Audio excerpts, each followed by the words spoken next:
Já que você está pedindo para Deus dar um coração igual ao dele, eu estava lá dentro também pedindo por isso, quero convidar você para nós orarmos.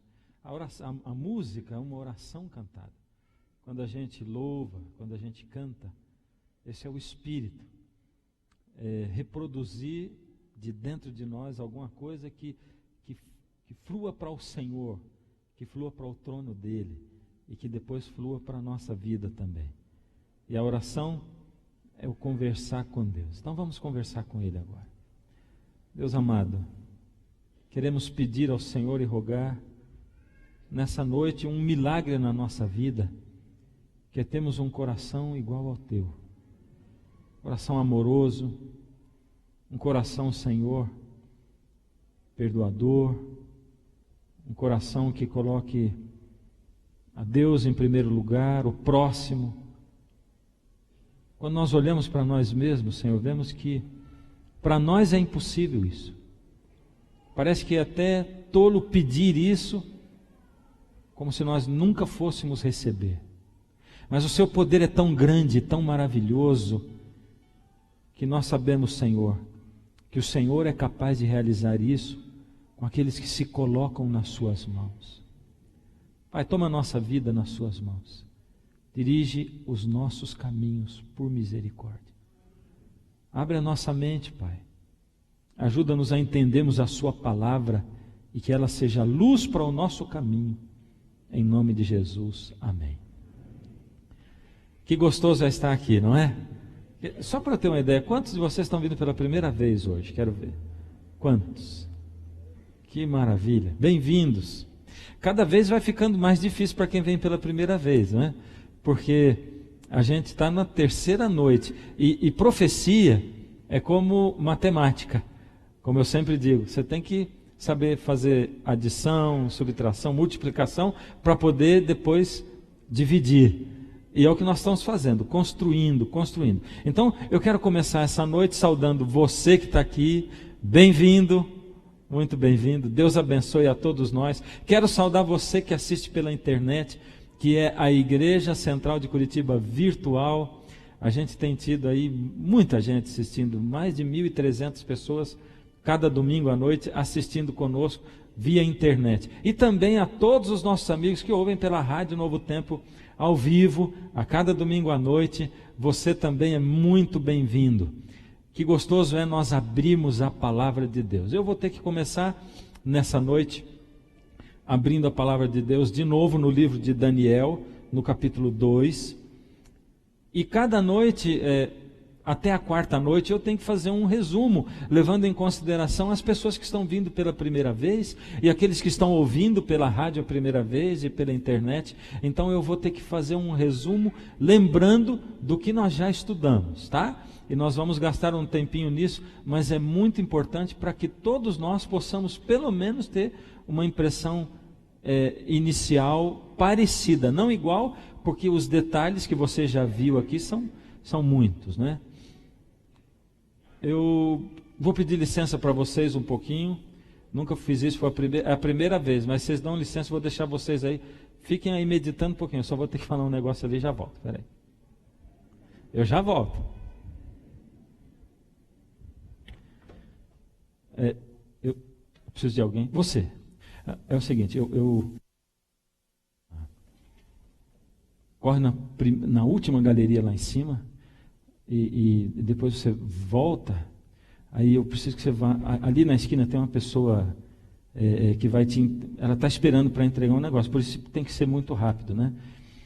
Aí depois você vai ali no clamorzinho e você vai buscar um negócio que a tia Cecel vai mandar para mim também, tá? Depois, desculpa, mas é que tudo isso tem que ser feito em 3 minutos, tá? Volta lá. Obrigado. Eu espero que tenham desligado o telefone, né? Ou o microfone.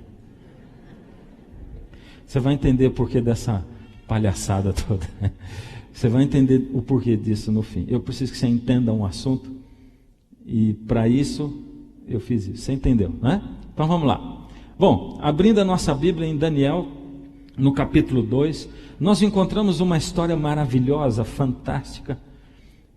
E a profecia, comparada com a história, ela frutifica, ela faz sentido, e nós vamos vendo cada vez mais, quando nós estudamos a Bíblia, como Deus é quem controla a história desse mundo e o rumo da história desse mundo.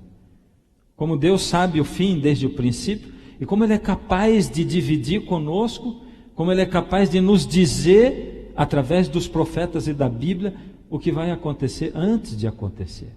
Então você se lembra da história, aproximadamente no ano 600 antes de Cristo, o império mundial que reinava naquela época era...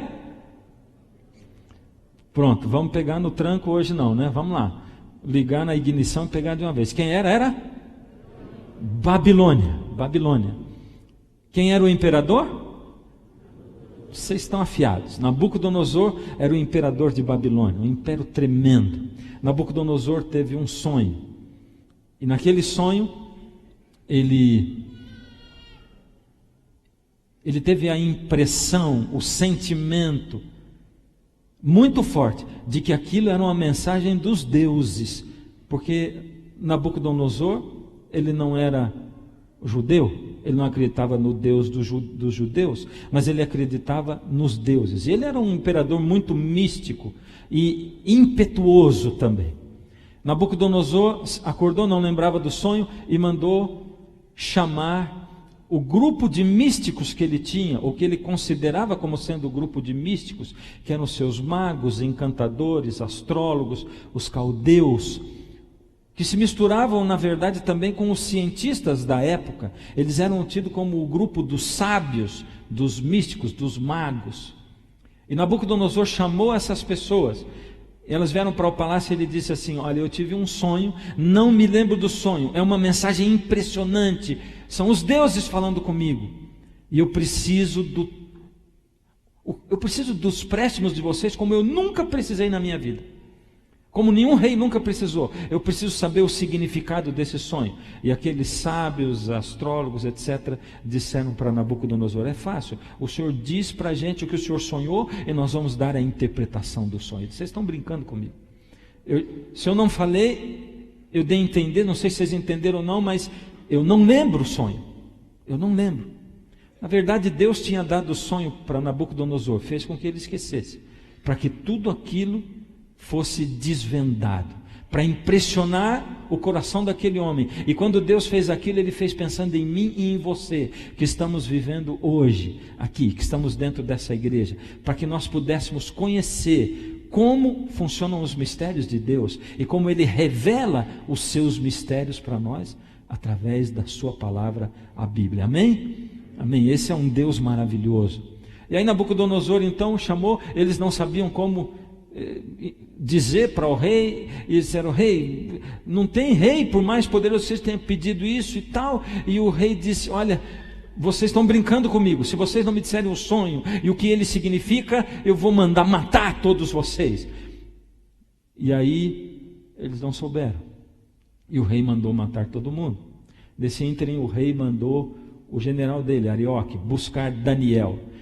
É uma coisa muito interessante, porque a Bíblia diz ali em Daniel 2 que Arioque saiu o decreto para matar, e Arioque foi buscar Daniel e os seus 3 amigos.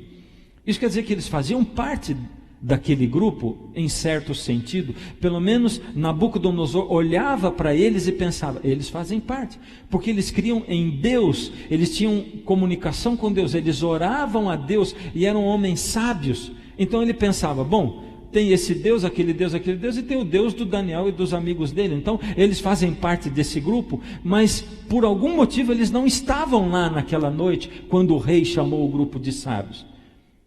Por que será? A gente vê que da primeira vez eles foram sozinhos, declararam a sua total incompetência.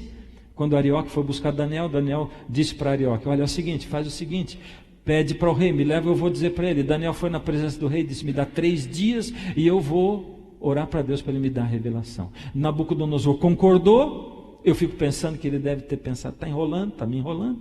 Nabucodonosor concordou. Daniel foi para casa, chamou os 3 amigos dele e disse: nós temos que orar. E eles oraram com instância, oraram com garra, com dedicação, o tempo todo clamando a Deus. E Deus revelou o sonho a Daniel e o significado. Aí Daniel vai à presença do rei Nabucodonosor. Tudo isso está em Daniel capítulo 2. Vale a pena você ler esse capítulo de Daniel. Chega na sua casa e lê. Vale a pena, porque a palavra tem poder. E quando você pega a palavra na mão e você lê os detalhes que tem ali, você vê coisas maravilhosas. Deus vai elucidando. Então Daniel chegou à presença do rei. Você vai ver que a primeira coisa que Daniel faz é exaltar o nome de Deus e dizer para o rei: rei, o mistério que o rei quer saber, nem encantadores, nem magos, nem adivinhos, nem astrólogos, ninguém deles é capaz de revelar ao rei. Olha só, tinha um propósito para Deus, para o fato de Daniel não estar no meio daqueles homens.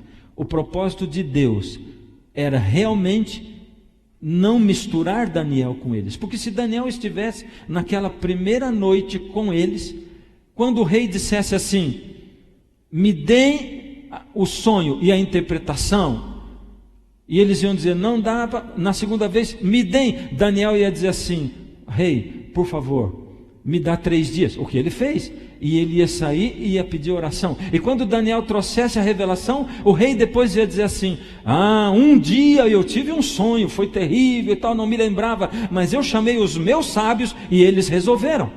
Você entende? Daniel estaria misturado e o crédito da resolução daquele problema iria para todos. Mas Deus não deixou com que Daniel estivesse lá.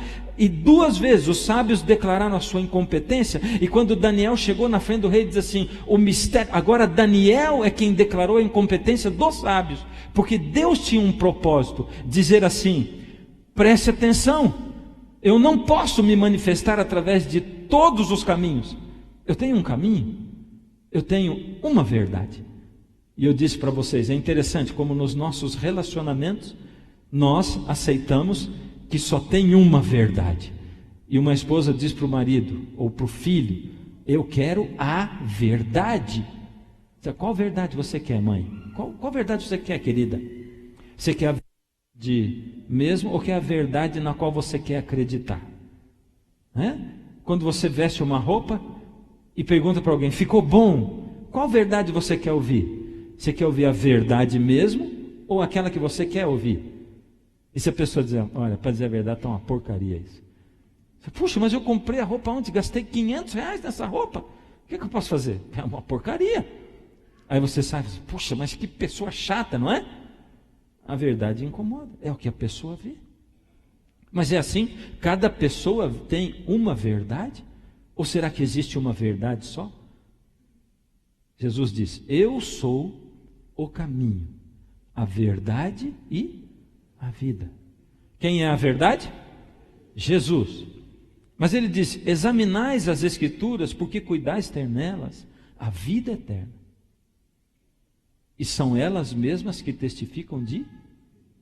Por isso ele diz assim: santifica-os na verdade, a tua palavra é a verdade. Espera aí, mas a verdade é Jesus ou é a Bíblia? Os dois. Só que a Bíblia só é a verdade porque ela testifica de Jesus. E Ele é a grande verdade. Como ela fala de Jesus, ela é a verdade também. Ela é uma luz, como diz o salmista: lâmpada para os meus pés é a tua palavra, e luz para os meus caminhos, ou para o meu caminho. Salmo 119, 105. O Senhor Deus nos deu a palavra para iluminar o nosso caminho, e ela é lâmpada para o nosso pé. Então Daniel começou a fazer a revelação para o rei. Bom, por que eu estou contando esse assunto, se o nosso assunto é Armagedon? É porque no primeiro dia eu passei para vocês um vídeo de uma reportagem falando que a ciência acredita que um meteorito, um asteroide vai se chocar com a Terra algum dia, e que nós precisamos estar preparados para interceptá-lo. E eles chamam a isso de Armagedon. Mas no Apocalipse nós encontramos o Armagedon de uma maneira diferente. E você se lembra, até agora nós estamos só aprendendo a somar, a subtrair, a adição. Nós ainda não chegamos na divisão, não chegamos ainda no assunto Armagedon mesmo. Nós estamos construindo as bases, e conforme a gente for avançando, você vai dizer: isso tem ligação com aquilo, e aquilo com aquilo e tal. Por isso eu incentivo você a buscar na internet, assistir de novo o sermão, prestar atenção, anotar, traz um papel, uma caneta e anota, porque você não pode perder nada. A outra coisa é você depois poder ter em casa para comprovar aquilo que foi dito, não é? Para ter certeza de que aquilo que foi dito está de acordo com a palavra. No Apocalipse, Armagedon aparece assim: então vi saírem da boca do dragão, da boca da besta e da boca do falso profeta 3 espíritos imundos, semelhantes a rãs. São espíritos de demônios que realizam sinais miraculosos, milagres tremendos, maravilhas. Eles vão aos reis de todo o mundo, a fim de reuni-los para a batalha do grande dia do Deus poderoso. Que batalha é essa? Então os 3 espíritos reuniram esses reis todos do mundo inteiro no lugar que em hebraico é chamado Armagedon. Armagedon, então, é o nome desse lugar onde essa guerra vai acontecer. E eu perguntei para vocês, então será que o Armagedon é uma terceira guerra mundial que vai acontecer? Lembra que eu perguntei? Bom, e agora? É a terceira guerra ou será que é o asteroide? Daniel, ao interpretar o sonho do rei Nabucodonosor, ele disse assim: rei, o senhor estava dormindo e o senhor viu uma estátua terrível, espantosa era a aparência dela. Ela era diferente, porque não era estátua de madeira, ou uma estátua de prata, ou uma de ouro. Ela era dividida, a cabeça era de ouro, o peito e os braços de prata, o quadril e os quadris e o ventre eram de bronze, as pernas de ferro e os pés, parte de ferro e parte de barro. Vocês estão afiados. E Daniel começou a interpretar, e ele diz assim: depois de ti, a cabeça de ouro é o teu reino. Tu és a cabeça de ouro, ó rei Nabucodonosor. E quando nós começamos a comparar a Bíblia com a história, nós vemos que esse império babilônico que existiu ali começou a existir por volta do ano 605 a.C. E Nabucodonosor tem alguma coisa a ver com Alexandre o Grande, porque Alexandre o Grande, quando conquistou o seu império, tinha 25 anos, e Nabucodonosor também.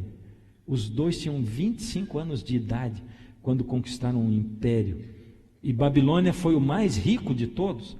Babilônia foi um tremendo império. Mas Daniel diz: depois de ti virá um outro reino. E quando a gente olha na história, realmente os medos e os persas, eles se uniram, porque o rei Dario, ele era tio de Ciro, e Ciro foi o general que entrou e conquistou Babilônia. Dario era medo e Ciro era persa. Por isso o império era medo-persa. E esse império aconteceu desde o ano 539 até o ano 331 a.C. Quando ele terminou, veio depois dele, como Daniel foi dizendo, o Império Grego. Alexandre o Grande, que, como eu disse, com 25 anos já conquistou o Império Grego, e depois ele se estendeu até o ano 168 anos de Cristo, representado pelos quadris e o ventre. E depois dele veio o Império Romano, representado pelas pernas. E é interessante porque Deus vai dizendo, né? Deus vai falando, e há detalhes. Se você for olhar na história, coisas que a gente não está dizendo, mas as moedas do reino de Alexandre eram moedas de bronze, né? Você vai olhar o Império Romano, a Bíblia diz assim: ele será duro como ferro, e não houve nenhum. Você vai ler, pode ler na Wikipédia, pode ler em qualquer enciclopédia, você vai ver que o Império Romano foi o mais duro de todos eles. Foi terrível, tremendo o Império Romano, sanguinário mesmo, e foi o mais extenso de todos.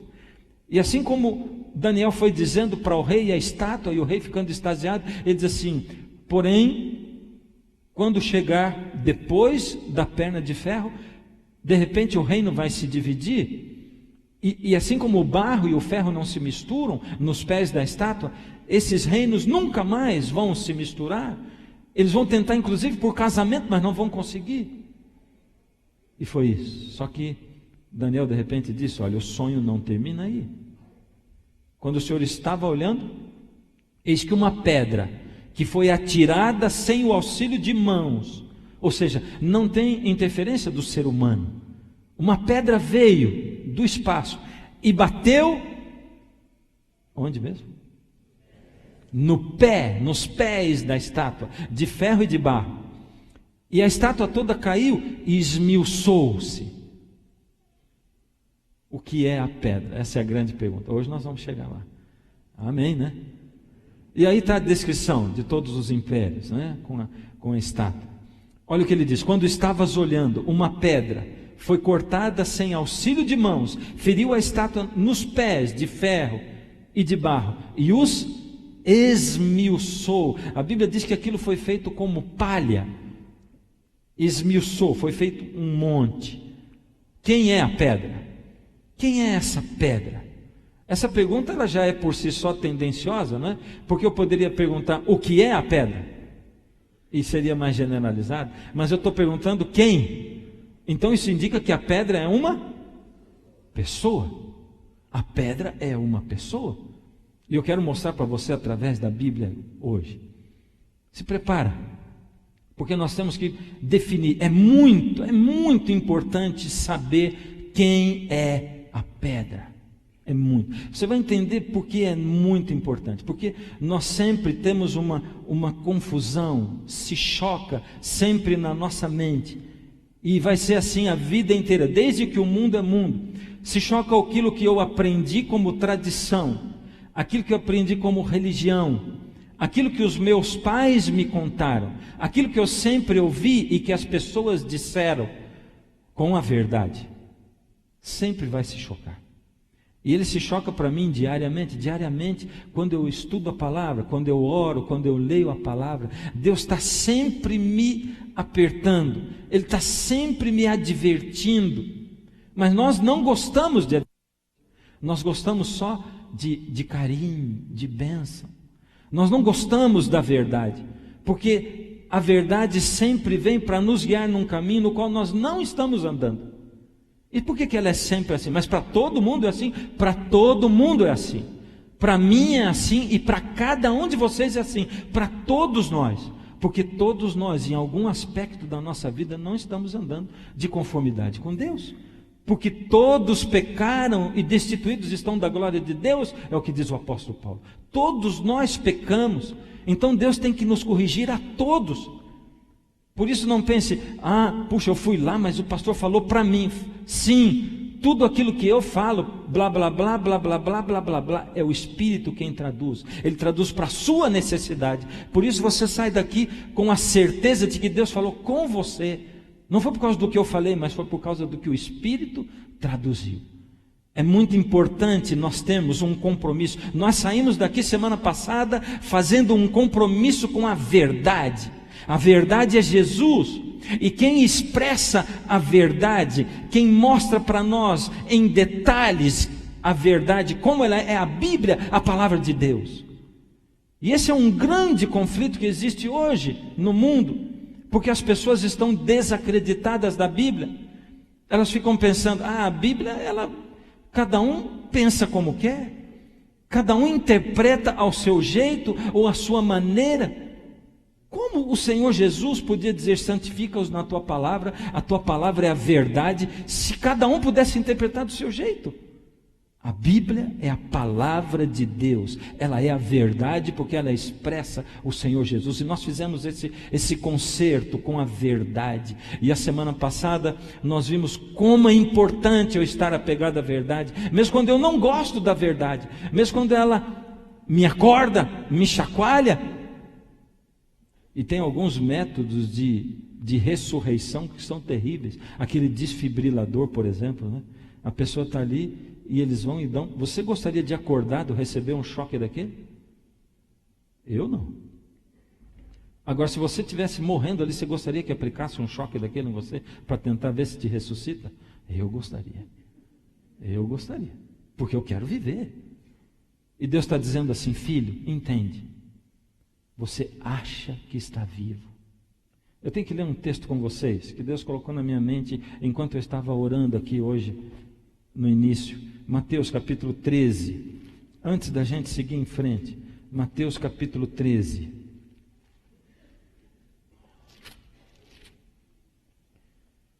Os discípulos estavam com Jesus. Jesus contou a parábola do semeador. E antes que Jesus explicasse a parábola, os discípulos perguntaram, Senhor, por que o Senhor fala por parábolas? Porque as pessoas não estão entendendo nada do que o Senhor está falando. Por que o Senhor fala por parábolas? Se eu podia falar um negócio mais fácil, mais simples de entender. Jesus disse assim, verso 11, Mateus 13, 11. Ao que respondeu: porque a vós outros é dado conhecer os mistérios do reino dos céus, mas àqueles não lhes é isso concedido. Que coisa arbitrária de Jesus, é ou não é? Não te dá a impressão que Jesus está dizendo assim: vocês, meus discípulos, é porque eu quero que vocês entendam. Então eu conto a parábola, depois eu explico, vocês vão entender tudo, mas eles, eu não quero que eles entendam. Não dá a entender isso? Será que é isso que Jesus está dizendo?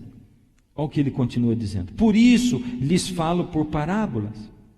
Verso 13: porque vendo não veem, e ouvindo não ouvem, nem entendem. Uau! Olha o que Jesus está dizendo. Ele está falando que a maioria das pessoas é cega e surda espiritualmente. Eles podem ver, mas não veem. Enxergam, mas não veem. Eles ouvem, mas não entendem. De sorte que se cumpre neles a profecia de Isaías, que diz: ouvireis com os ouvidos e de nenhum modo entendereis, vereis com os olhos e de nenhum modo percebereis. Isaías já tinha dito isso. Isso se cumpriu na época de Jesus e em todo o tempo, e está se cumprindo hoje de novo. Gente que está vendo e ouvindo, mas não entende, não entende. Porque a verdade, ela tem essa característica, ela é falada, ela é dita. Por isso um monte de gente lê o Apocalipse e diz: eu não entendo nada disso aqui. E o Senhor Jesus diz várias vezes: quem tem ouvidos para ouvir, ouça. Está mais do que clara a ligação das coisas. Quem tem ouvidos para ouvir, todo mundo tem ouvido para ouvir, mas nem é todo mundo que consegue entender o que está ouvindo. Olha o que ele diz aqui, verso 15. Por quê? Ele diz: porque o coração deste povo está endurecido, de mau grado ouviram com os ouvidos e fecharam os olhos, para não suceder, ele está dizendo, para não correrem o risco de que vejam com os olhos, ouçam com os ouvidos e entendam com o coração, para não correr o risco de que se convertam e sejam por mim curados. É o que ele fala.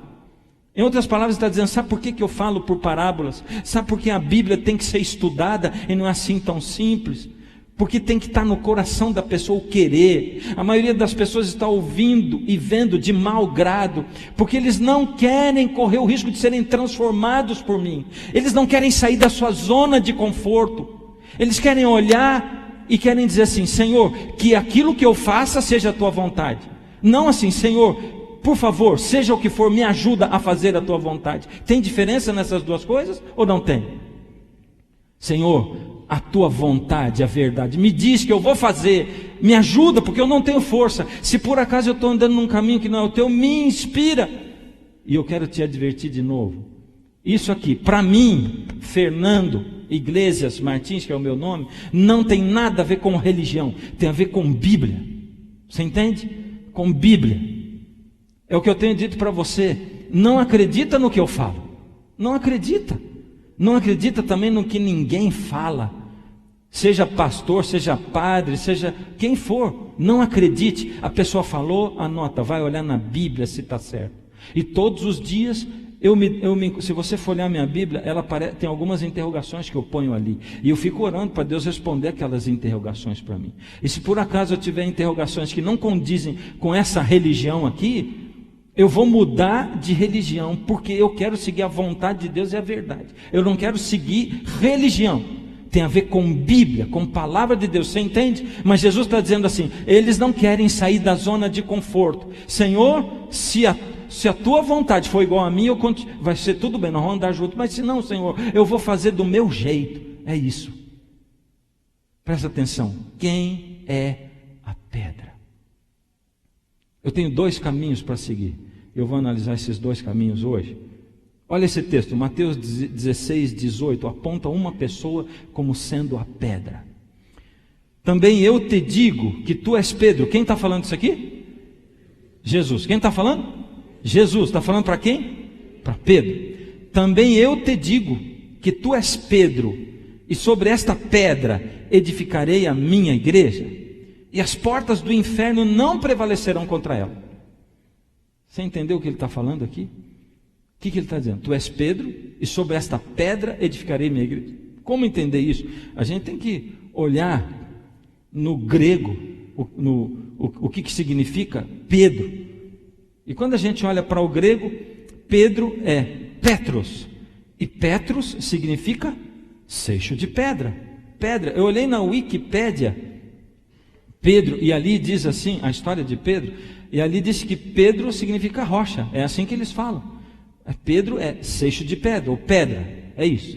Então quando Jesus diz assim, também eu te digo, porque tu és Pedro, e sobre esta pedra edificarei a igreja, Jesus está dizendo que ele ia edificar a igreja dele sobre Pedro, é isso? Se Jesus diz que ele ia edificar sobre Pedro, seria Pedro a pedra? A pedra bíblica do Antigo Testamento, a pedra da qual Jesus falava, e seria ele essa pedra que constitui um reino? Você vai ver que isso faz muito sentido mesmo. Nós acompanhamos agora, estamos acompanhando a posse do bispo Jorge Bergoglio, ao ser constituído o Papa Francisco I. Eu vou dizer, ele tem encantado a gente com o jeito dele, não é? Porque ele é uma pessoa assim, despojada, ele é uma pessoa, como ele é simpático, carismático, de graça todo mundo gosta dele, incrível. Você olha e fala assim, mas que camarada simpático, como ele é, e as atitudes que ele foi tomando, atitudes para o lado da humildade, da simplicidade, atitudes tremendas, né? Nós estamos acompanhando isso, e o tempo todo das reportagens vai dizer assim, ele está tomando o trono de Pedro, e isso e aquilo, não é verdade? Esse é o pensamento. Faz sentido isso ou não? A partir de quando surgiu o papado? A partir de quando? Foi a partir do Império Romano ali, ou no final do Império Romano? Foi ou não foi? Foi ou não foi? Foi a partir do final do Império Romano. Olha, no final do Império Romano, das pernas de ferro, o que vem depois? Os pés de ferro e de barro, e depois vem o que? A pedra. A pedra. O papado começou a surgir ali, se estende até hoje. Será que essa pedra, esse reino, não é esse império? Vamos ver, a tradição, não a Bíblia, a tradição ensina o quê? Que Jesus mudou o nome de Pedro. Ela ensina também que Pedro é a pedra fundamental do Novo Testamento. Ele é a pedra. Ensina também que Jesus pôs Pedro como superior dos outros discípulos. E também que Pedro estabeleceu em Roma a sede do seu episcopado, ou seja, da sua carreira de bispo, né? Ministério de bispo. E também que Pedro foi o primeiro papa. Por isso ele diz que ele está tomando o trono de Pedro. É isso que ensina. Agora, nós precisamos saber se essas coisas estão de acordo com a Bíblia, com a palavra de Deus. Não é uma coisa simples, é complicado. Você vai perceber. Olha que coisa, vamos analisar o primeiro. Primeiro é que Jesus mudou o nome de Pedro. Jesus mudou o nome dele de Simão para Pedro. E Pedro é o que mesmo? Petros, que quer dizer o quê? Pedra, seixo de pedra. É isso. João 1, 41 e 42 diz assim: ele achou primeiro o seu próprio irmão. Esse é André. Jesus tinha chamado André para ser discípulo. André foi e buscou o irmão dele, Simão, a quem disse: achamos o Messias, que quer dizer Cristo, e o levou a Jesus. Olhando Jesus para Pedro, ou para ele, disse: tu és Simão, o filho de João. Tu serás chamado Cefas, que quer dizer Pedro, ou Petros. Ele mudou o nome de Pedro ou não? O que diz aí? A Bíblia sempre faz sentido quando a gente compara texto com texto, um pouco aqui, um pouco ali, como ela mesma diz. Vamos olhar mais ou menos essa mesma descrição lá em Lucas, capítulo 6, versos 13 e 14. Está dizendo assim: e quando amanheceu, Jesus chamou a si os seus discípulos e escolheu 12 entre eles, aos quais deu também o nome de apóstolos. Simão, a quem acrescentou o nome de Pedro, e André, seu irmão, Tiago e João, filho de Bartolomeu. Espera aí, ele mudou o nome ou ele acrescentou? Uma coisa é mudar, você não vai mais chamar Simão, agora seu nome é Pedro. Entende? Como ele fez com quem? Com Paulo, que deixou de ser Saulo e passou a ser Paulo. Ele não era Saulo Paulo, mas Simão era Simão Pedro, e você vê chamando de Simão Pedro na Bíblia algumas vezes. Então, na verdade, essa primeira teoria de que o nome dele foi mudado, não é bem assim, foi acrescentado. A segunda, a de que Pedro é a pedra fundamental do Novo Testamento. Bom, essa nós vamos guardar um pouco no bolso e vamos deixar mais para frente. Daqui a pouquinho a gente volta nela. Terceira é a de que Pedro foi colocado pelo Senhor Jesus como superior aos outros, para liderar os outros. Quando nós olhamos para a Bíblia, nós encontramos, por exemplo, em Lucas, capítulo 9, 46, uma das descrições, porque isso aconteceu não só aí, diz: levantou-se entre eles, entre os discípulos, uma discussão sobre qual deles seria o maior. Bem, se Jesus chamou Pedro, Simão, de Pedro, logo no começo, por que os discípulos ainda aí estavam discutindo sobre quem era o maior? Se Jesus tivesse chamado Pedro, diz assim: tu és Pedro, e sobre esta pedra edificarei a minha igreja, você agora é o meu substituto, é o vicário de Cristo. Então, ninguém ia discutir, porque Jesus disse, o mestre chamou e designou um deles para ser o maior dos outros. Mas aqui eles ainda estavam discutindo sobre quem era o maior. Mas tem mais. Em Atos 11, de 11 a 18, é relatado ali que Pedro e João foram enviados pelos apóstolos para um trabalho missionário. Se Pedro fosse superior a eles, ele não seria enviado, mas ele enviaria. Essa é mais uma evidência. Outra evidência: o primeiro concílio da igreja está relatado lá em Atos, no capítulo 15, e mostra Tiago dirigindo, e não Pedro. Mas se ele fosse o superior, não estaria Pedro dirigindo ali a igreja e o primeiro concílio, logo no início? Se ele fosse o sucessor de Cristo? Em Coríntios 12, 1 Coríntios 12, 28, Paulo descreve os ofícios da igreja. Ele diz os cargos que tinha na igreja, e ele cita, entre outros, ele diz assim: Deus colocou apóstolos, tem profetas, tem mestres, e ele fala outros nomes, mas ele não cita ali o cargo de vigário de Cristo. Puxa, se esse foi um dos primeiros cargos que Jesus deu, e escolheu Pedro para isso, e é o cargo mais importante, Paulo não ia citar esse cargo também dentro da igreja? Ou seja, isso me mostra que o fato de Jesus ter colocado Pedro como superior aos outros também não está ali na Bíblia. Não dá para entender isso dos escritos bíblicos.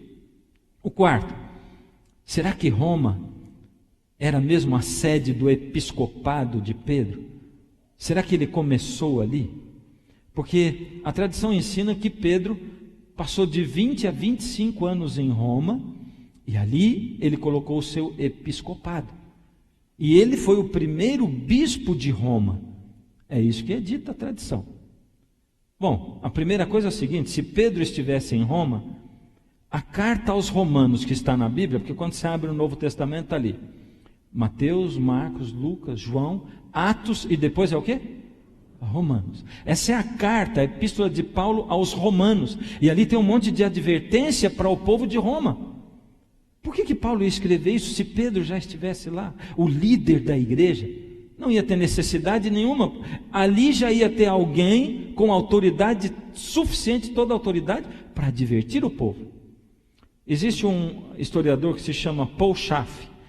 No livro dele, História da Igreja, volume 1, ele afirma o seguinte: a tradição romana de 20 ou 25 anos de episcopado de Pedro em Roma é, sem contestação, um erro cronológico colossal. Então, essa é a palavra de um historiador.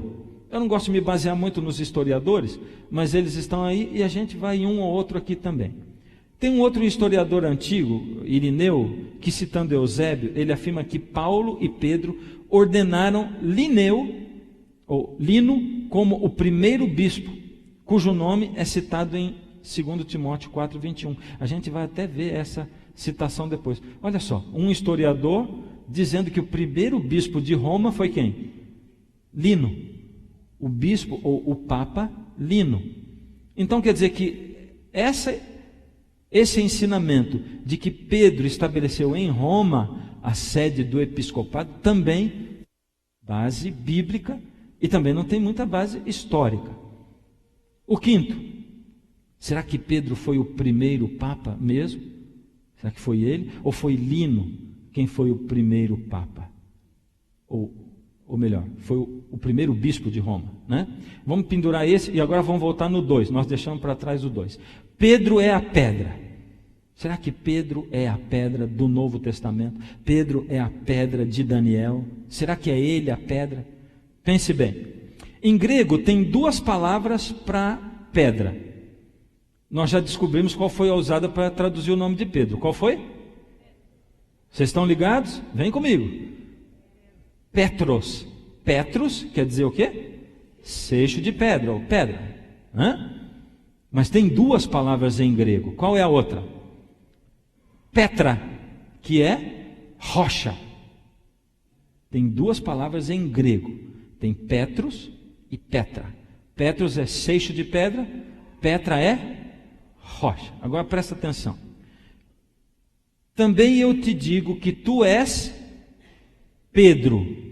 Pedro, Petros, que quer dizer seixo de pedra. E sobre esta pedra, aí nesse lugar, a palavra usada em grego é Petra. Petra quer dizer o que mesmo? Rocha. Edificarei a minha igreja, e as portas do inferno não prevalecerão contra ela. Então Jesus diz assim: você é seixo de pedra, e sobre esta rocha edificarei a minha igreja. Será que ele estava falando de Pedro isso mesmo? Não? Vamos lá, vamos continuar. Eu não posso dizer que não, ainda. Por outro lado, por isso eu não posso dizer que não, vamos ver as contra-argumentações e que favorecem também, agora, a tradição. Porque nós temos que olhar os dois lados da coisa. Eu não posso chegar aqui e apresentar só um lado, e você sai daqui, daqui a pouco você vai na internet e fala: mas olha, o pastor não falou aquilo lá. Por outro lado, presta atenção. Eusébio, que é um historiador antigo, no História da Igreja, volume 8, ele escreve assim: Mateus escreveu o seu evangelho entre hebreus, judeus, em sua própria linguagem. A linguagem dos hebreus era o aramaico, sendo depois traduzido para o grego.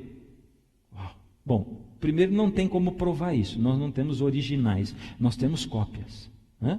Não dá para provar que ele foi escrito em aramaico e depois traduzido para o grego, porque todas as cópias que a gente tem não está em aramaico, está em grego, e está daquele jeito que eu falei para você.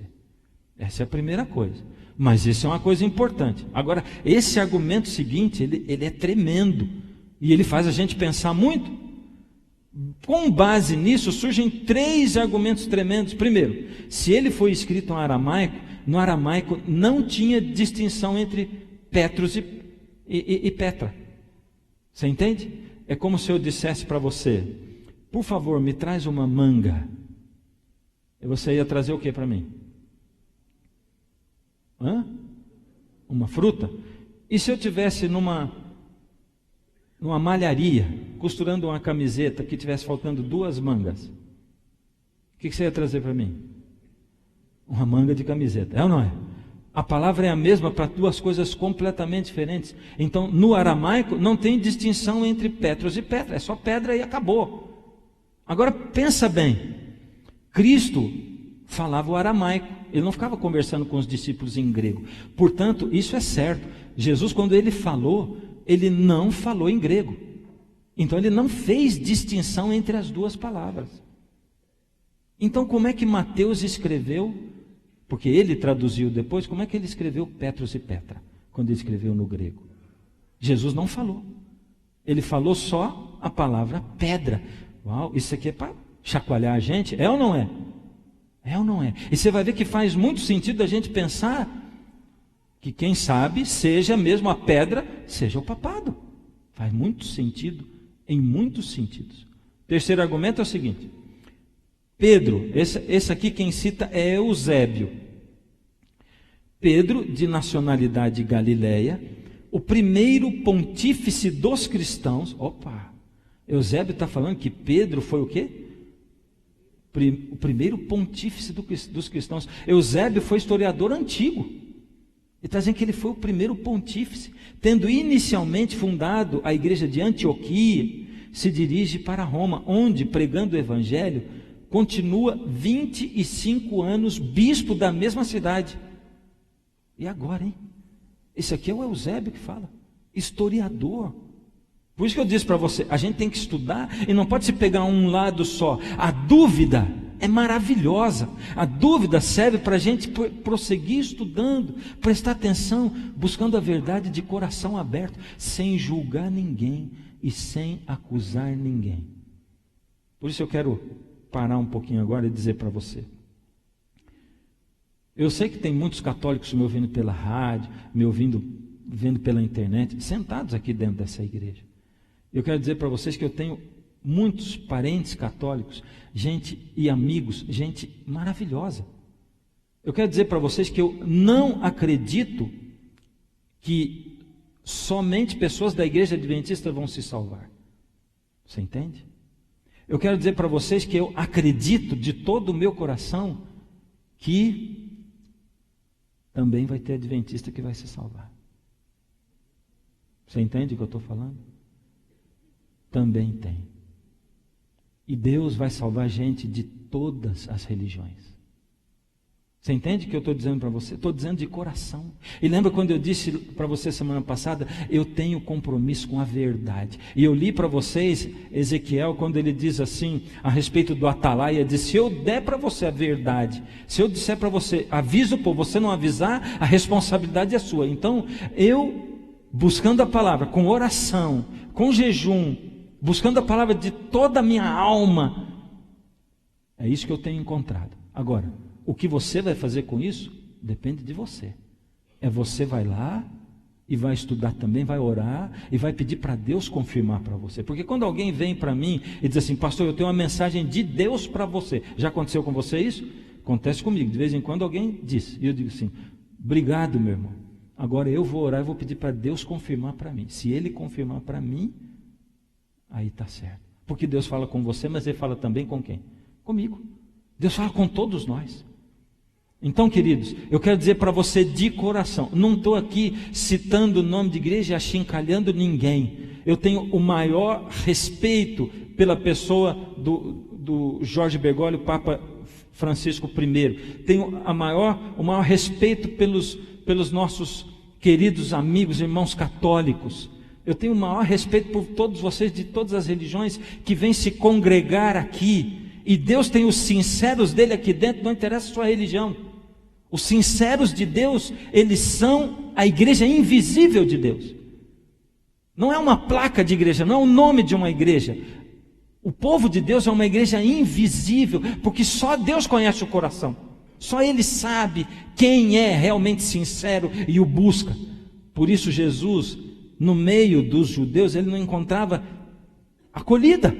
Porque aquelas pessoas estavam fixas com a religião delas na cabeça. Eles não estavam abertos para a verdade pura que era Jesus e para a luz que era Jesus.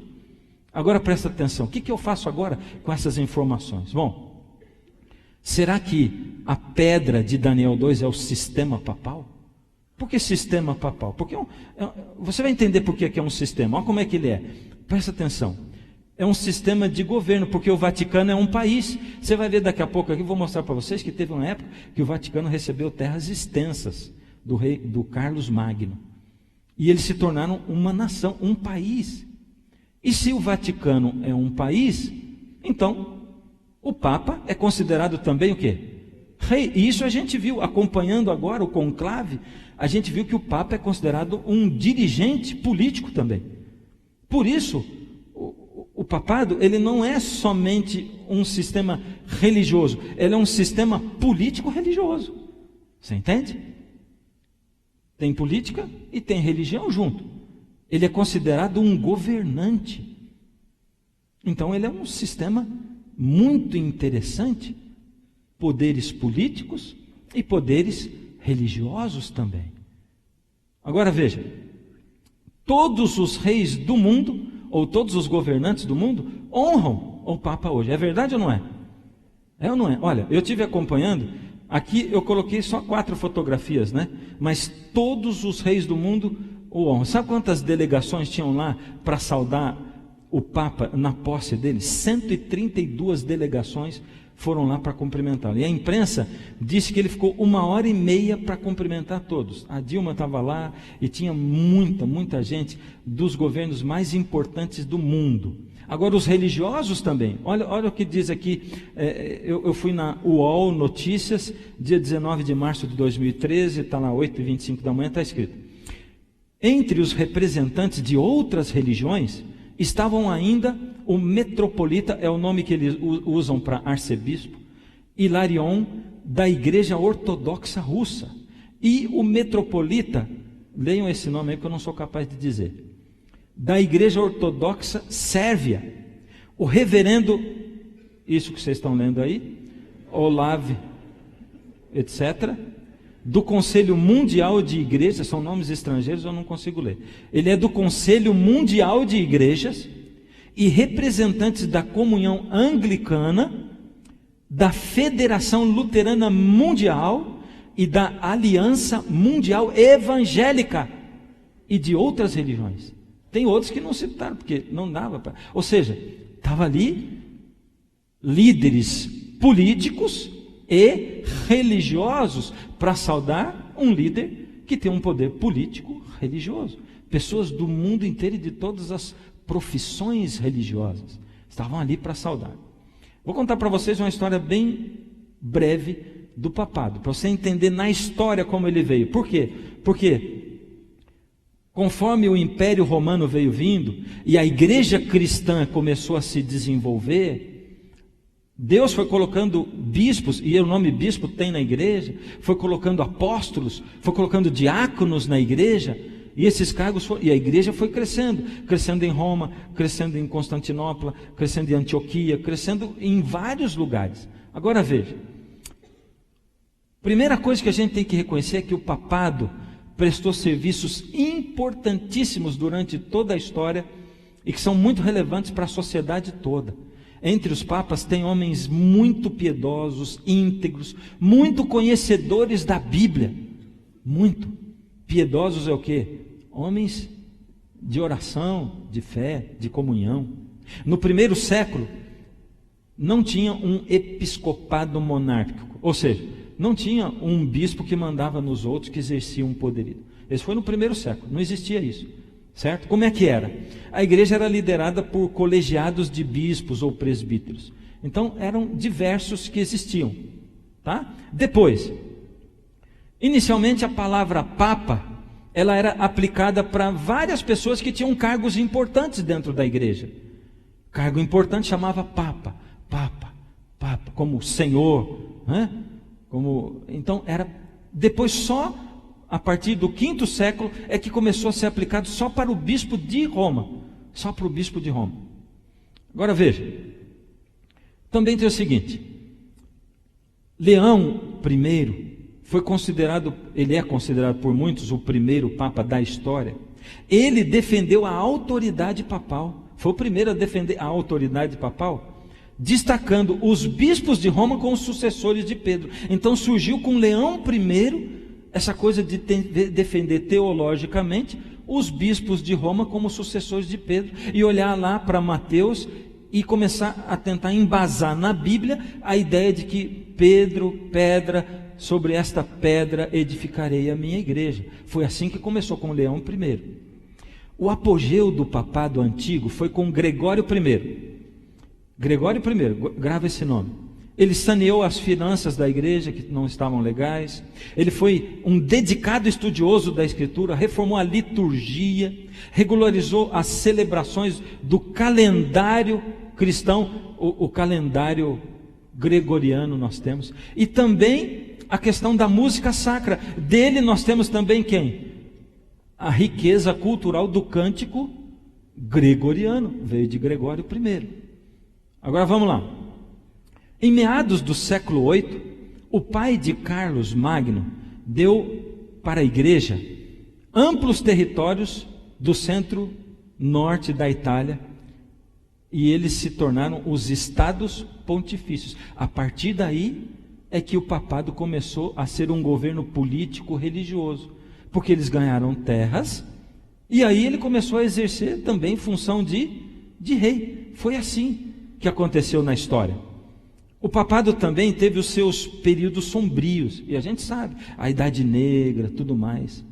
Foi marcado por imoralidade, por corrupção, e ali no final do século IX, início do século XI, 1/3 dos papas morreu de forma muito violenta, assassinados e assim. O Concílio Vaticano II, agora nós já chegamos nos anos 60, ele modernizou o papel e a ação da igreja na sociedade. Quem era? Aí era o Papa Paulo VI. Ele e os seus sucessores se tornaram, principalmente o Papa João Paulo II, pregadores peregrinos, papas peregrinos, e começaram a visitar o mundo inteiro. E a pregação deles era voltada assim para o trabalho social e para o ecumenismo. A partir dos anos 60, nós começamos a ouvir pela primeira vez a palavra ecumenismo. E a Igreja Católica começou a abrir os braços e estender a mão para dar a mão às outras religiões. Por isso, nos anos 60, se você olhar historicamente, não tinha esse tanto de religiosos lá para saudar o Papa, mas hoje tem, porque a igreja estendeu a mão, e aí estão dando as mãos evangélicos, que foram chamados de protestantes, porque protestaram contra a Igreja Católica, mas agora estão se unindo e estão dando as mãos. Esse é um resumo, assim, do que foi o papado. Agora eu pergunto para vocês, será que Pedro foi o primeiro papa? Será que ele foi? Lembra o item 5 que a gente tinha deixado para trás? Vamos dar uma olhada. Primeiro, nenhum historiador da época foi contemporâneo de Pedro. Eles morreram entre o ano 187 e 500 depois de Pedro. De 187 a 500 anos depois de Pedro eles morreram. Então não viveram juntos, eles não eram testemunhas oculares. Eles falavam do que eles ouviam da tradição. Segundo, para que Pedro seja considerado o primeiro papa, ele precisa ter morado em Roma aqueles 20, 25 anos. Mas somente 4 historiadores é que citam essa tradição de que Pedro esteve. Eles não falam que ele morou, eles falam que ele esteve em Roma. Aí está o nome deles: Orígenes, Lactâncio, Eusébio, Jerônimo. Olha, todos esses morreram 187 anos, 250, 270, 350 anos depois da morte de Pedro. Não foram contemporâneos. E há contradições entre eles e até entre cada historiador. Quer ver? Presta atenção, olha que contradição interessante. O mesmo historiador Eusébio, que a gente citou agora mesmo, que ele disse que Pedro foi o primeiro pontífice dos cristãos em Roma, lembra que eu falei? Eu citei Eusébio. Ele diz o seguinte, num outro livro dele, olha o que ele diz: depois do martírio de Pedro e Paulo, o primeiro a obter o episcopado na igreja de Roma foi Lino. Paulo, ao escrever de Roma a Timóteo, citou na saudação final da carta. Ué, dá para entender o tal de Eusébio? Primeiro ele diz que ele foi o primeiro pontífice. Depois ele diz que o primeiro bispo de Roma foi quem? Foi Lino. Ou seja, ele se contradiz. Como é que eu posso acreditar num historiador que diz uma coisa e depois diz outra coisa? Se Mateus escreveu o livro dele originalmente em aramaico, aí eu tenho uma pergunta. Lembra que eu falei? Que dizem que ele escreveu em aramaico, e aí não tem diferença entre Petrus e Petra. Mas se foi assim mesmo, a pergunta é: por que depois, quando ele traduziu o livro dele para o grego, ele usou Petrus e Petra? Por quê? Ele estava lá para ver. Escreveu em aramaico. Depois, ao traduzir para o grego, Jesus não disse Petrus e Petra. Por quê?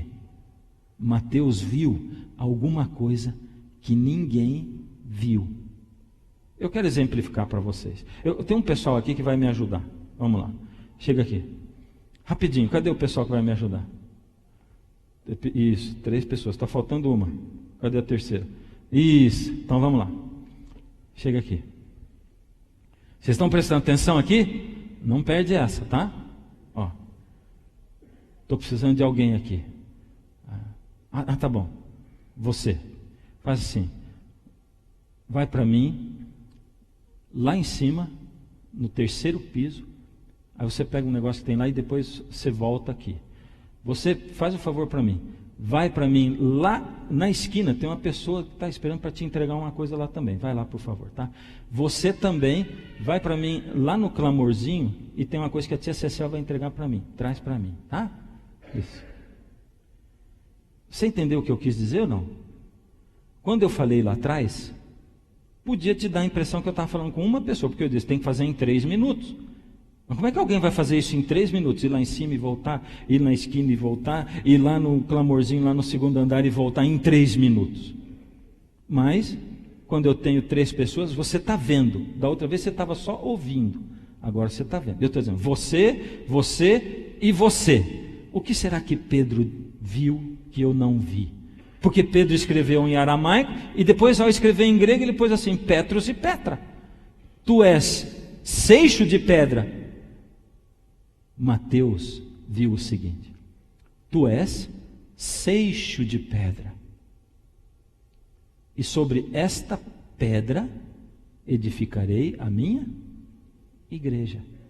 Muda alguma coisa ou não? Quem está falando? Jesus. Tu és seixo de pedra, mas sobre esta rocha eu vou edificar a minha igreja. Presta atenção. Se Mateus aí já passei isso aqui. Vamos lá. O historiador contemporâneo Peter de Rosa, no livro Vicários de Cristo, ele escreveu: o nome de Pedro não aparece nas listas mais antigas da sucessão episcopal.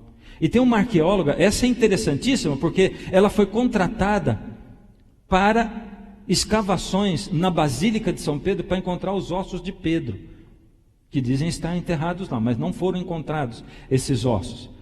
E ela declara na revista, naquela revista ali, vocês viram o nome da revista? 30 Dias na Igreja e no Mundo, março de 66, na página 50. Ela declara o seguinte: todavia, enquanto sobre Paulo temos notícias mais precisas, quanto à presença de Pedro em Roma, não possuímos testemunhas de contemporâneos. Ou seja, quem é a pedra, afinal? Quem é a pedra? Quem é a pedra, igreja? Jesus é a pedra. E agora a coisa começa a tomar uma visão diferente. Olha o que Isaías, isso é comprovado biblicamente. Agora, com todas essas questões a respeito de Pedro, a pedra, e diz e não diz, o historiador diz, o outro não disse e tal. Quando eu vou para a Bíblia deixa claro para mim, por exemplo, Isaías 8, de 12 a 16, está escrito assim: ao Senhor dos exércitos, a Ele santificai, seja Ele o vosso temor, seja Ele o vosso espanto. Ele vos será santuário, mas será pedra de tropeço e rocha de ofensa às nações. As duas casas de Israel, laço e armadilha aos moradores de Jerusalém. Quem é pedra de tropeço e rocha de ofensa? Quem é? É Deus. Aqui nós estamos falando de Isaías, ou seja, lá no Antigo Testamento, em todos esses textos que você vai ver agora indicados aí, é dito que Deus é a rocha. Deus é a rocha. E tem mais textos também. São 10, 15 textos falando Deus, Jeová, Yahvé é a rocha. O Senhor Deus é rocha. Ele é a rocha. Não há dúvida. É só você ir para a Bíblia e você vê que a Bíblia trata Deus como a rocha. Ele é a pedra. Quando Davi diz assim: eu me escondo em ti, tu és o meu refúgio, a minha rocha, o meu amparo, Deus em quem me refugio. Davi está falando de Deus. No Salmo 118, 22, tem uma profecia messiânica. Davi está falando do Messias que viria. Ele diz assim: a pedra que os construtores rejeitaram, essa veio a ser pedra principal, angular. Isso procede do Senhor e é maravilhoso aos nossos olhos. Você sabe o que é pedra angular? Quando eles construíam, eles não tinham cimento, não tinham massa para construir. Então eles botavam as pedras encaixadas e eles tinham que escolher, eles tinham que lapidar uma pedra para o canto, para o ângulo, porque ela era pedra de sustentação. Ela era uma pedra que ficava na esquina, no canto, e sustentava os edifícios. Por isso que ele diz assim: os construtores rejeitaram, mas ela veio ser a pedra angular. Quem são os construtores? Quem são os construtores? Todos aqueles que rejeitaram a Cristo. E ele é a pedra angular, porque Deus estava construindo com Cristo o quê? Ele estava construindo a igreja com Pedro. Era ou não era? Era ou não era? Com Pedro. Era ou não? Com quem era? Com Cristo. Cristo era a pedra de esquina, ele era a pedra de construção, a coluna. Agora vê que Jesus, ele mesmo citou esse texto para ele diz: mas Jesus, olhando para eles, disse: que quer dizer, pois, o que está escrito? E ele cita aquele texto, Salmo: a pedra que os construtores rejeitaram, esta veio a ser a pedra principal, angular. O que isso quer dizer? Todo o que cair sobre esta pedra ficará em pedaços, e aquele sobre quem ela cair ficará reduzido a pó. Sabe quando Jesus falou isso para os discípulos? Sabe quando? Quando ele contou uma parábola. Vou citar a parábola já já. Agora, para terminar essa questão, para não ficar mais dúvida, presta atenção. Você está vendo o texto ali, a referência citada lá embaixo? O que é? 1 Pedro 2,4. Quem foi que escreveu esse texto? Foi quem? Pedro. Ele escreveu esse texto. Olha só o que Pedro diz: chegando-vos para ele a pedra que vive. Quem é a pedra que vive? Jesus. Quem disse isso? Pedro. Pedro diz que Jesus é a pedra que vive, rejeitada, sim, pelos homens, mas para com Deus, eleita e preciosa. Jesus, se acheguem a ele. Para vós outros, portanto, os que credes, é preciosidade. A pedra que os construtores rejeitaram, essa veio a ser a principal pedra angular. Quem disse isso?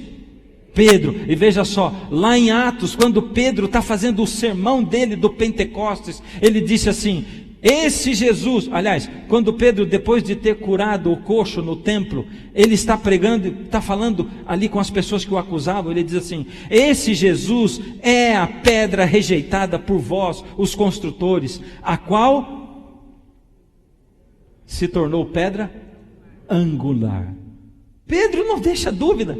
O próprio Pedro diz assim: sabe quem é a pedra? Sabe quem é a rocha? É Jesus. Por isso, quando Jesus diz assim: olha, eu vou dizer para você o seguinte, Pedro.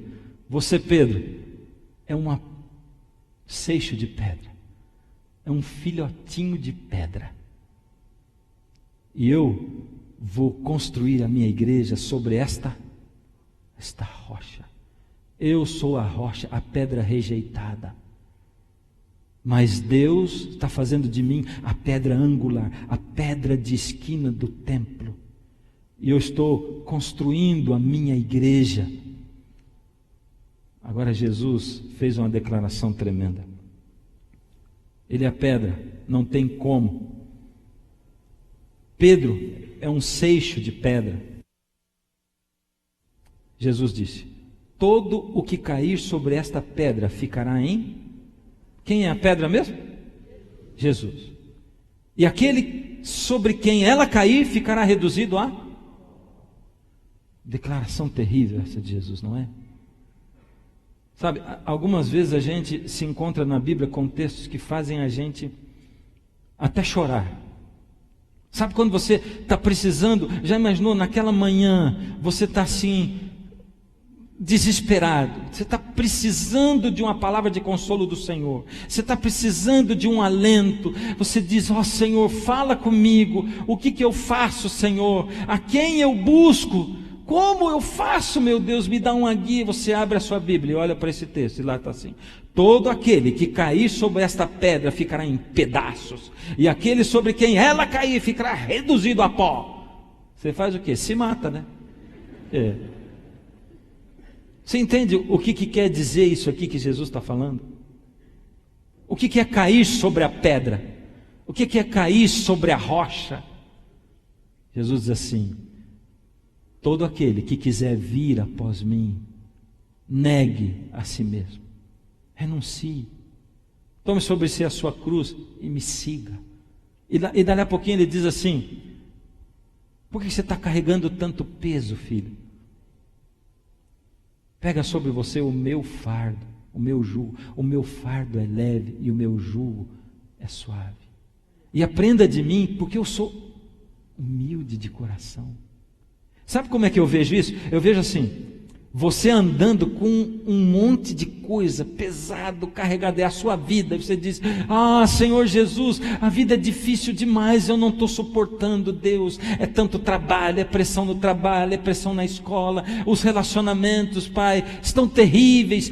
Aliás, Senhor, eu queria até ter um relacionamento terrível, mas nem isso eu tenho. Senhor, sabe, a minha vida está difícil de aguentar. Pai, por favor, o que eu faço? E Jesus ao mesmo tempo está do seu lado, ele está de caminhonete assim, e ele vem com você andando e diz assim: filho, por que você está carregando isso aí? Joga aqui em cima, joga aqui, eu estou aqui para levar o seu fardo, você leva o meu. Então, Jesus tem uma sacolinha desse tamanhozinho, cabe na palma da sua mão. Vamos trocar? Mas você não, continua ali. Não, Senhor, a vida está difícil demais. Diz: filho, renuncie você mesmo. Senhor, aqui tem um monte de coisa que eu preciso, como é que eu vou largar a mão disso? Eu preciso tanto da minha carreira, eu preciso tanto dos meus relacionamentos, eu preciso tanto da minha televisão, do meu iPod, iPad, iPod, tudo, não é verdade? A gente não larga a mão de nada por causa de Deus. A gente quer levar tudo para o céu. A gente quer levar o videogame, a gente quer levar a balada, a gente quer levar tudo, quer levar. Jesus está dizendo: filho, joga aqui, deixa que eu carrego para você, eu levo para você. E aí eu te dou uma sacolinha levezinha, você põe ela no bolso e vai saltitante aí, filho, sabe? Isso é se jogar sobre a pedra. Mas Jesus está dizendo: quem se jogar sobre a pedra vai ser despedaçado. Por que vai ser despedaçado? É porque, filho, você vive no erro, na mentira. Quando Jesus diz assim: você está errado. Lembra que eu li para vocês João 8 na semana passada? E Jesus falou para os judeus que simpatizavam com ele: conhecereis a verdade vos libertará. E eles já entenderam: Senhor, o Senhor está dizendo que nós somos escravos? Eu não sou escravo. O Senhor está criticando a minha religião? O Senhor está dizendo que a sua religião está certa e a minha é que está errada? É isso que o Senhor está dizendo? Pois eu tenho um negócio para dizer para o Senhor: nós somos a religião certa, filhos de Abraão. E Jesus olhou para eles, para os judeus que tinham simpatizado com ele, e diz assim: vós sois filhos do diabo, e a obra que ele faz é a obra que vocês fazem, é isso que vocês são. Mas eu quero dizer, Jesus não falou como eu estou dizendo. Eu não sei nem fazer porque eu não sou ator. Mas Jesus falava chorando, com lágrima na voz. Jesus amava aquelas pessoas profundamente. Ele desejava que aquelas pessoas entendessem. Ele desejava que elas não tomassem aquilo como ofensa. Assim como eu, essa semana eu clamei muito a Deus, orei muito a Deus: Senhor, que assunto é esse que eu vou falar? Que coisa é essa que o Senhor colocou na minha frente? Que coisa doida, parece uma aula de história que não acaba nunca, um negócio árido. E depois eu estou citando o sistema do papado para falar de Pedro. Minha intenção não é falar mal deles, mas é desmistificar a cabeça das pessoas e mostrar para elas que Jesus, porque eu não posso me apegar em ninguém mais, eu tenho que me apegar a Jesus. Jesus é a pedra. Se eu quero confessar os pecados, eu não posso confessar um homem, eu preciso confessar a Jesus. Ele é o meu intercessor, é Ele quem vive no céu para interceder por mim. Eu não posso, o Senhor Jesus diz assim: ninguém vem ao Pai senão por mim. Não pode ir por outra pessoa, nem viva nem morta. Venha por mim. Por mim, eu sou o intercessor. Você quer? Venha para Jesus Cristo, o Deus homem, aquele que escolheu deixar o céu e a glória e a honra para vir aqui, para se tornar um ser humano, viver, passar fome, passar sede, passar frio, passar angústia, carregar os seus pecados todos nas minhas costas. Eu escolhi isso porque eu amo você de paixão, por você eu faço tudo. E Jesus olhava para aqueles homens e dizia assim: por misericórdia, por que vocês persistem em serem filhos do diabo? Não tira o orgulho do coração de vocês. Por que vocês persistem em fazer o que vocês e não o que é a verdade? Por misericórdia, olha para mim. Vocês têm que conhecer a verdade vai libertar vocês. Presta atenção, tudo isso que você está pensando que é útil, Deus não pede para você nada que seja útil e bom para você. Ele só vai pedir o que não presta, o que não vai fazer falta. Sua vida vai melhorar. Você vai ter uma impressão falsa de que aquilo faz falta. Você vai olhar para a sua vida e dizer: ai, Senhor, minha vida ficou tão triste, tão vazia. Eu precisava tanto daquele iPodzinho. Eu estou falando iPod, não estou dizendo que iPod é pecado. Mas é que tem coisas que hoje se transformam no nosso Deus, né? Até um iPod pode se transformar no nosso Deus. O que tem lá dentro, o tempo que a gente gasta. Quanto tempo eu gasto com Deus e quanto tempo eu gasto com um iPhone, com um telefone, com qualquer coisa, com a internet. E Deus clamando, Jesus está dizendo assim: se lance sobre a pedra, você vai ser despedaçado, porque eu tenho que refazer a sua vida, eu tenho que fazer você de novo, eu tenho que reinventar você, porque você não existe, meu filho, você está morto, eu tenho que meter um desfibrilador em você, para ressuscitar você está andando no caminho errado, então filho, acorda. Eu sei que você vai querer esse desfibrilador, ele dá choque, mas você vai querer. Então, se você cair sobre a rocha, você vai despedaçar. Aí ele diz: eu vou pegar e vou juntar de novo os pedaços. A vida da gente é assim. Você já tentou pegar uma pedra de quebra-cabeça de 5.000 peças, olhar para ela e entender aquela peça? Olha bastante. Ela provavelmente, se é de 5.000, vai ser desse tamanhozinho assim. Aí você olha e entenda. Se der para um índio, ele vai pegar aquela, vou jogar fora. Que coisa, faz sentido isso? Mas quando você junta outra, e outra, e outra, você é capaz até de perder a peça. Faz sentido.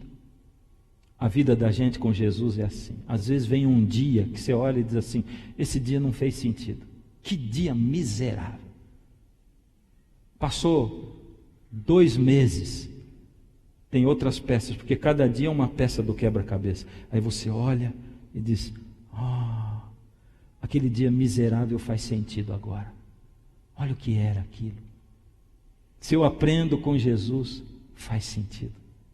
Por isso Jesus diz assim: você tem que cair sobre a rocha, se despedace em cima de mim, e eu vou juntar você, vou juntar as peças do quebra-cabeça, eu vou dar sentido para a sua vida, porque você não está conseguindo montar o quebra-cabeça, você não está entendendo o que eu quero para você. Jesus é a rocha. Mas por que ele disse assim? Mas sobre quem cair essa pedra vai ser esmiuçado. Por que ele disse isso? Porque ele é a pedra de Daniel 2. E um dia essa pedra virá. Olha o que diz lá, lembra? Mas nos dias destes reis, nos nossos dias, o Deus do céu suscitará um reino que não será jamais destruído. Esse reino não passará a outro povo.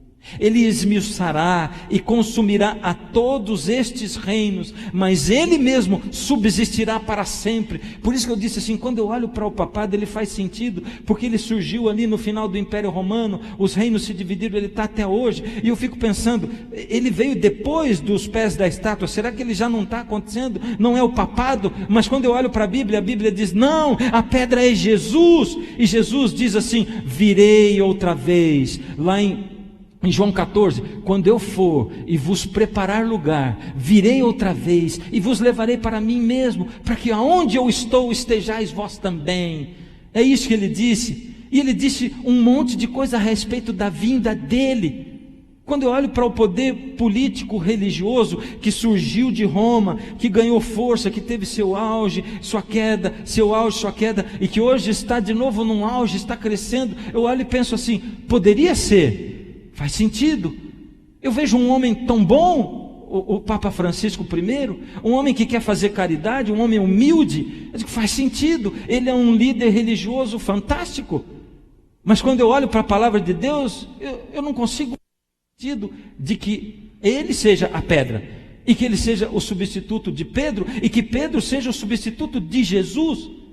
O Senhor Jesus diz assim, ninguém vem ao Pai senão por mim, eu sou a rocha, quem cair sobre mim vai ser esmiuçado, vai ser esmiuçado, mas aquele sobre quem a pedra cair, vai ser despedaçado.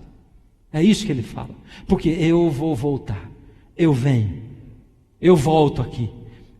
1 Coríntios 15, 14, então virá o fim, quando ele entregar o reino ao Deus e Pai, quando houver destruído todo o principado, bem como toda a potestade e todo o poder, todos os reinos espirituais do mal, todos os reinos que existem nessa terra, reinos humanos. Ele está falando da pedra que vem, Jesus que volta, e ele vai esmiuçar tudo, e vai entregar ao Pai o reino, de novo o universo vai ser um coeso, um todo de amor e de esperança. E quando eu for e vos preparar lugar, voltarei. Vos levarei para mim mesmo, para que onde eu estou, estejais vós também. Queridos, sabe por que é bom, é tão importante saber que Cristo é a pedra? Porque Cristo não falha, nele não há pecado. Porque Cristo vive eternamente, ele venceu a morte, porque ele foi preparar um lugar. Porque Cristo é uma realidade, porque o mundo e a história do mundo foi dividida antes de Cristo e depois de Cristo. E quando eu penso nisso, eu penso, Jesus, se ele não é Deus, ele era um maluco, porque ele dizia que ele era Deus e era filho de Deus. Então ele era um maluco, porque qualquer um que você vê hoje dizendo que é Deus, você diz, é louco. Mas ele dizia, eu sou Deus. E se ele fosse um louco, ele não tinha dividido a história em dois. E o mundo não existiria antes de Cristo e depois de Cristo, historicamente. Jesus é Deus. E Ele oferece para você e para mim aquilo que nós não podemos fazer. Filho, você acha que é ruim se despedaçar sobre a rocha? Pois eu digo para você, não é. Se lança. Quando Ele formar você de novo, Ele vai fazer uma coisa bem melhor do que estava antes. Ele vai fazer tudo de novo. Por isso, eu não tenho outra coisa a oferecer para você. Que tal pegar toda a história da sua vida? Eu quero fazer isso com a minha vida hoje, aqui nesse lugar. Que tal pegar a história, pegar o seu passado, até o agora, jogar tudo, lançar sobre a rocha, que é Jesus.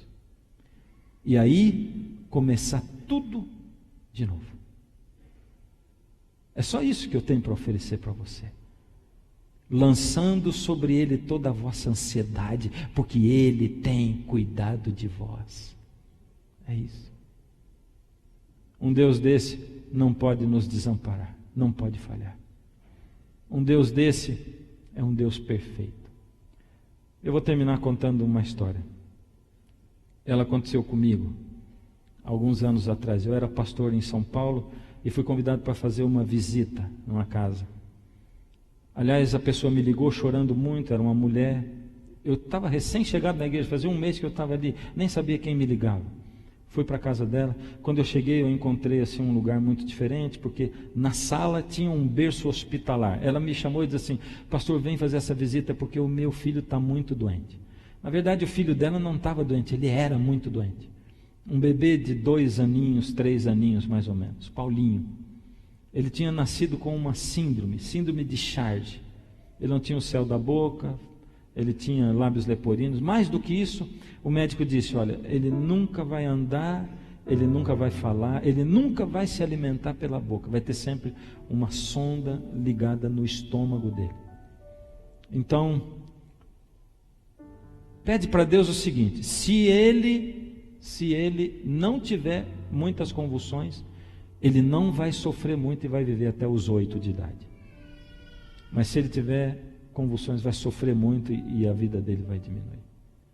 E aquela mulher chorando na sala, uma mulher de uns 30 anos. Pastor, eu não chamei você aqui para você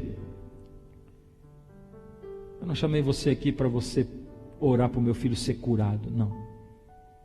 Eu só não aguento mais ver ele sofrer. Ele tem tido 20, 25 convulsões por dia. Ele sofre muito, pastor. Eu quero que você peça para Deus para ele não sofrer. Eu não quero que ele sofra. Se Deus precisar levá-lo, leva, mas que ele não sofra. Eu não quero vê-lo sofrer. Naquela hora eu tive vontade de fazer uma pergunta para ela. Eu disse assim, eu vou te fazer uma pergunta. Se de repente você acordasse amanhã e Deus dissesse para você, tudo que você viveu daqui para trás, nos últimos 3 anos, era um sonho, não aconteceu. Teu filho não existe ainda. Paulinho não nasceu. Eu só deixei você viver esse sonho para você saber quem ele vai ser e como ele vai ser. Então agora eu, Deus, estou te dando uma escolha.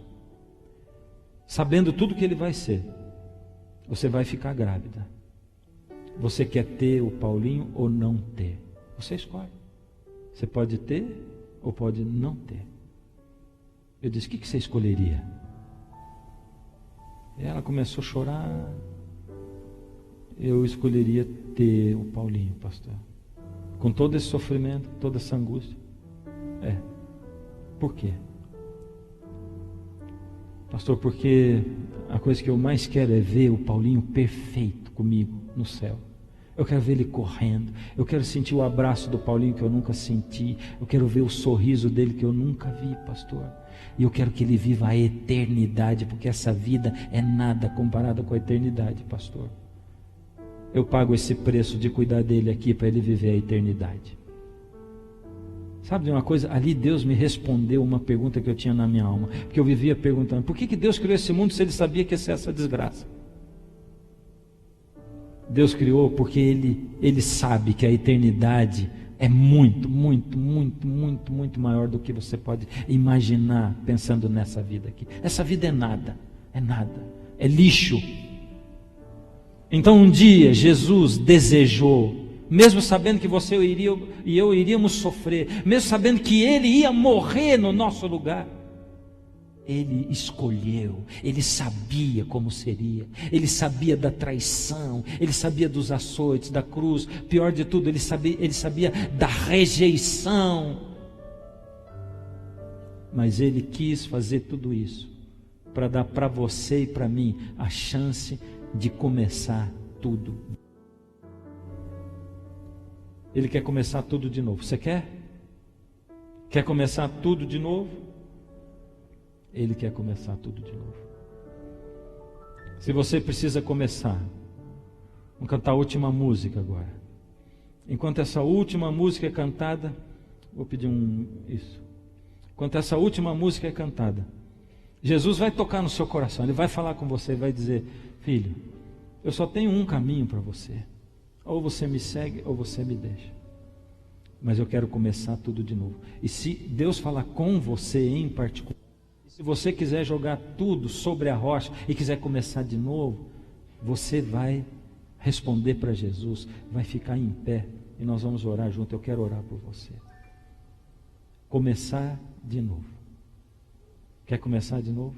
A música vai tocar e o Espírito vai tocar em você. E se Ele tocar em você, não resista.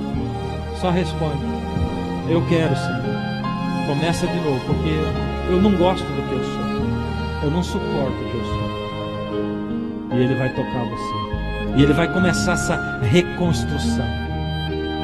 Esse momento é o momento de começar outra vez.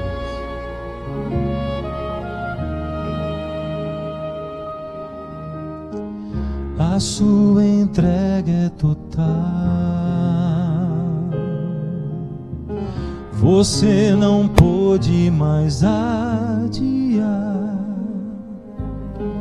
Jesus chegou ao seu coração, chamou por seu nome, você atendeu. Algumas lágrimas vêm e vão lavando qualquer temor.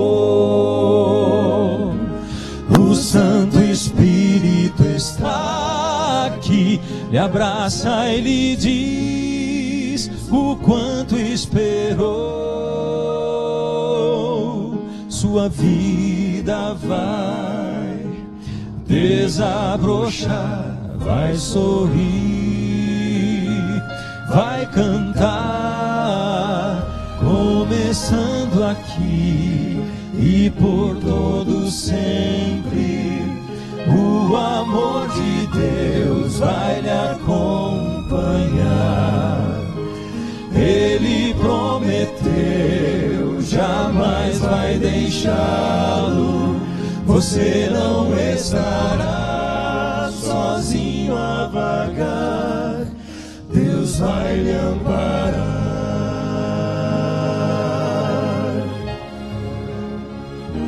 Jesus ainda está falando com você. Seu compromisso não é comigo.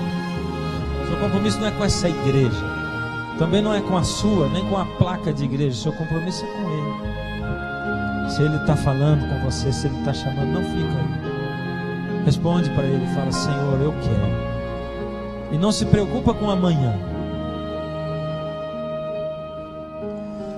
Se o amanhã lhe trouxer temores, dúvidas e pesar, Jesus ao seu lado vai estar para completar o que começou.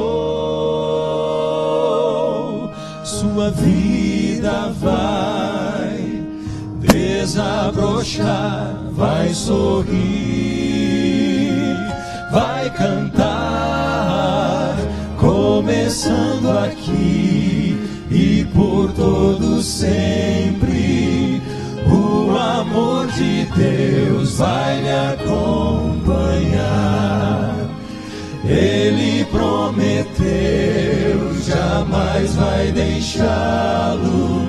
Você não estará sozinho a vagar, começando aqui e por todo sempre. O amor de Deus vai lhe acompanhar.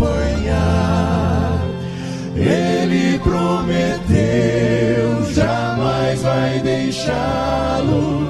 Você não estará sozinho a vagar. Deus vai lhe amparar.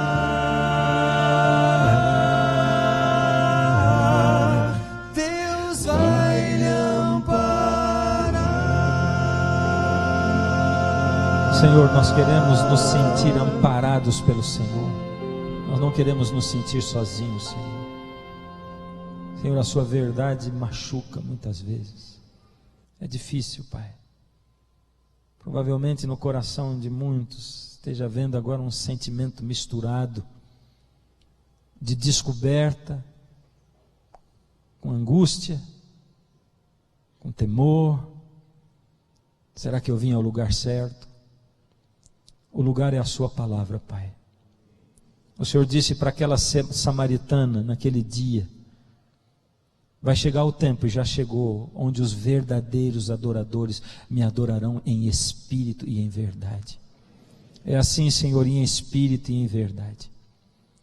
Não interessa a placa da igreja, não interessa a religião, não interessa a tradição de cada um. Nós queremos olhar para o Senhor. Não é fácil, Pai. À medida em que o Senhor nos mostra a verdade, o Senhor diz: a verdade liberta. Que ela nos liberte, Pai. Toma-nos pelas suas mãos, Pai. Guia-nos, abre os nossos olhos. Mas acima e principalmente, Senhor, faz a nossa vida de novo. Nos ajuda a nos lançarmos sobre a rocha. Junta, Senhor, os pedaços e faz algo muito melhor do que existe aqui hoje, porque nós não suportamos mais viver conosco. Livra-me de mim mesmo, Pai. Pai, entrego cada um nas suas mãos e a minha vida, em nome de Jesus. Amém. Fica um pouquinho onde você está. Quais são os sinais para a vinda de Jesus? Os sinais. Ele deu os sinais. O que ele disse que ia acontecer quando estivesse bem pertinho dele voltar? E que nós vemos hoje acontecendo. Sinais no sol, na lua, nas estrelas. Quais são esses sinais? E como eles estão acontecendo hoje?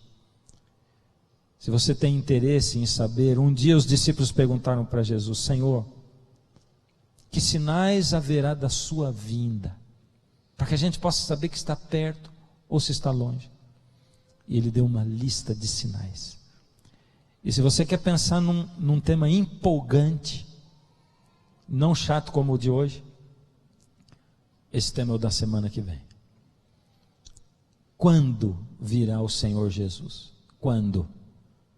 Eu tenho a resposta para o quando. Sabe quando? Semana que vem nós vamos ver.